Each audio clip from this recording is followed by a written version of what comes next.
Assalamualaikum warahmatullahi wabarakatuh. Kembali lagi di channel Islam dan Sains. Insyaallah kita pada kesempatan ini akan membahas fotosintesis di dalam Al-Quran dan bagaimana sains menjelaskan fotosintesis.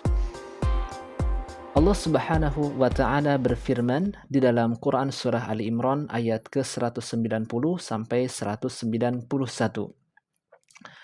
A'udzu billahi minasyaitonir rajim.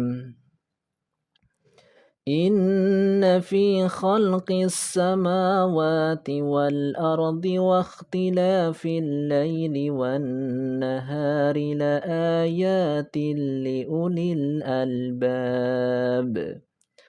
الذين يذكرون الله قياما وقعودا وعلى جنوبهم ويتفكرون في خلق السماوات والأرض ربنا ما خلقت هذا باطلا سبحانك فقنا عذاب النار.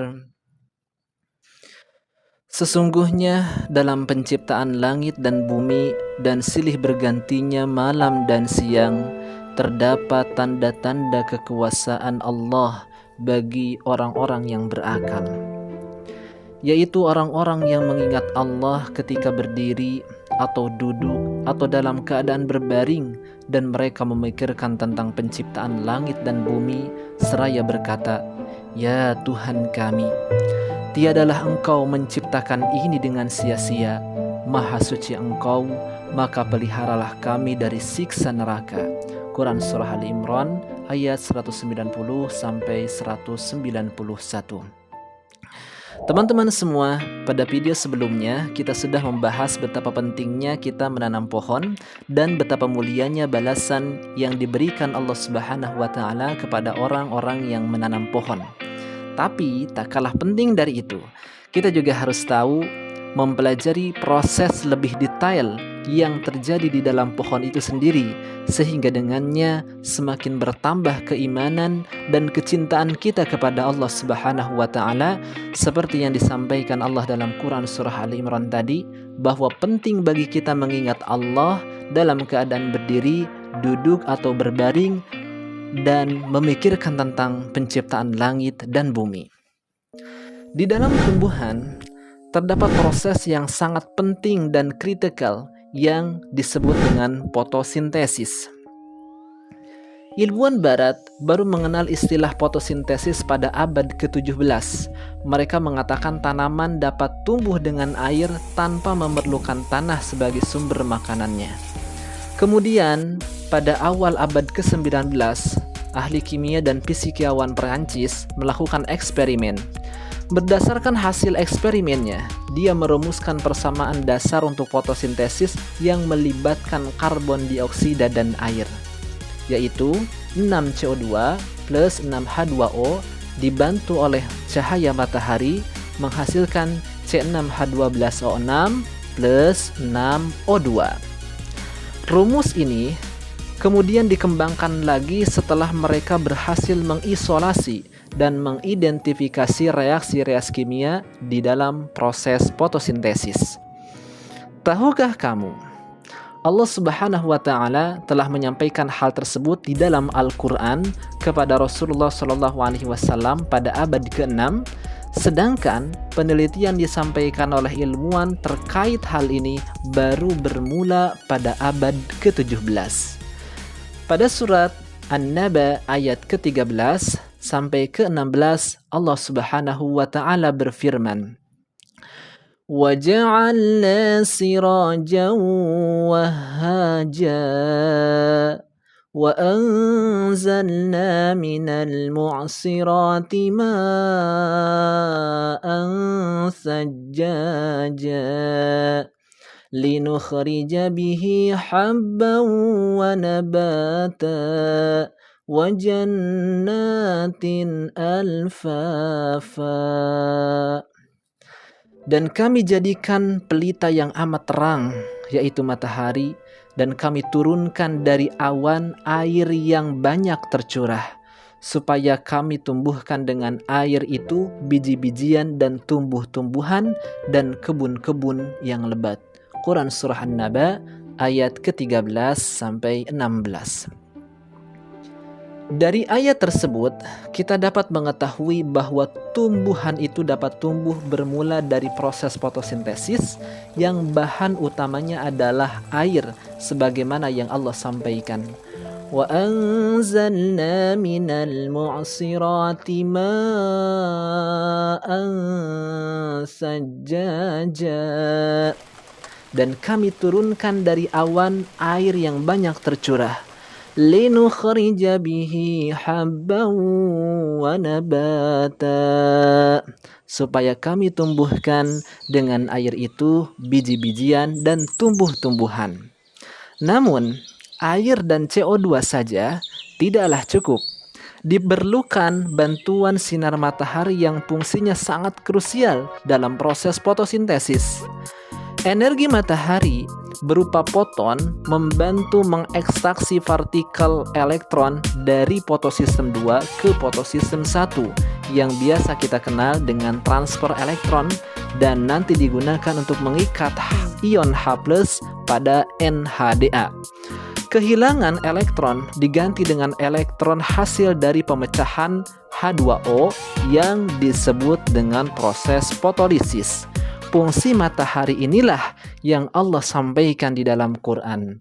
وَجَعَلْنَا سِرَاجًا وَهَّاجًا, dan kami jadikan pelita yang amat terang, yaitu matahari.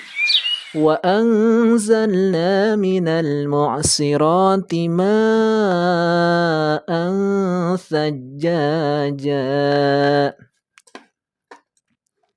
dan kami turunkan dari awan air yang banyak tercurah. Linukhrija bihi habban wa nabata, supaya kami tumbuhkan dengan air itu biji-bijian dan tumbuh-tumbuhan.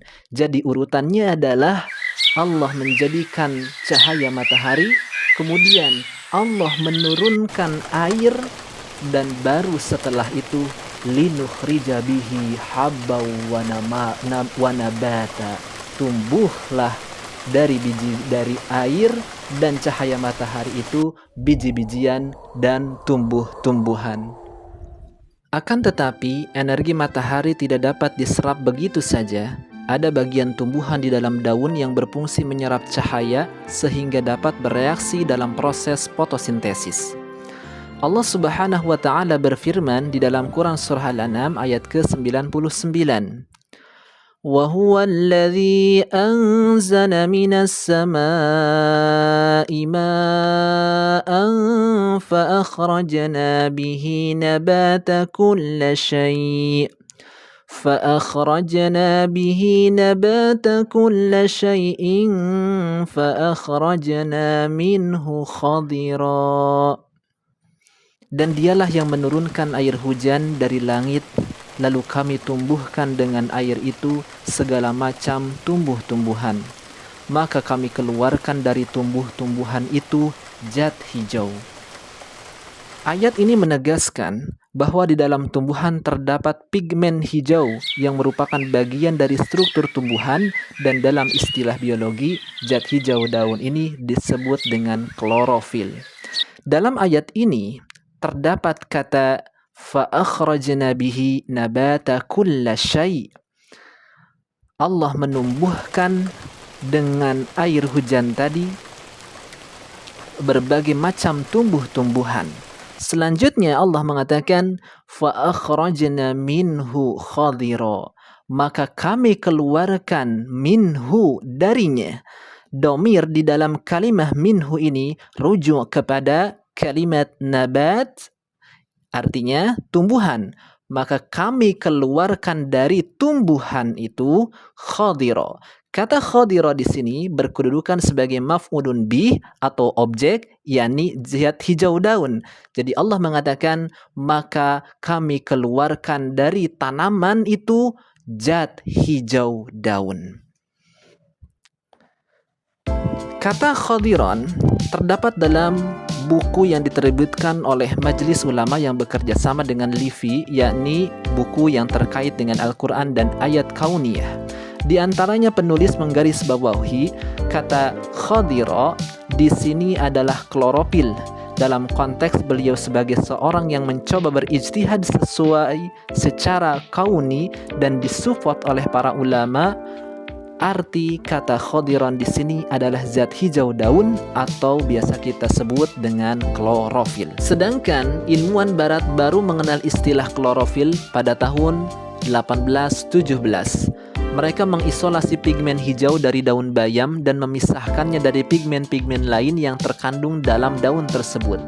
Pigmen hijau tersebut kemudian diberi nama klorofil yang berasal dari bahasa Yunani, yaitu kloros yang berarti hijau dan filon yang berarti daun. Energi matahari yang diserap oleh klorofil kemudian digunakan untuk menghasilkan energi kimia yang diperlukan, sehingga akan terbentuk ATP dan NADP dari pelepasan elektron akibat dari energi cahaya yang telah kita bahas sebelumnya. Hingga akhirnya energi ATP dikonversi dalam bentuk karbohidrat dan oksigen sehingga manusia dan hewan dapat memanfaatkannya kembali sebagai energi. Di video selanjutnya kita akan bahas bagaimana Quran berbicara tentang karbohidrat dan oksigen dan bagaimana sains mengungkap fakta di balik itu. Demikian teman-teman, sampai berjumpa kembali di video selanjutnya. Terima kasih banyak. Wassalamualaikum warahmatullahi wabarakatuh.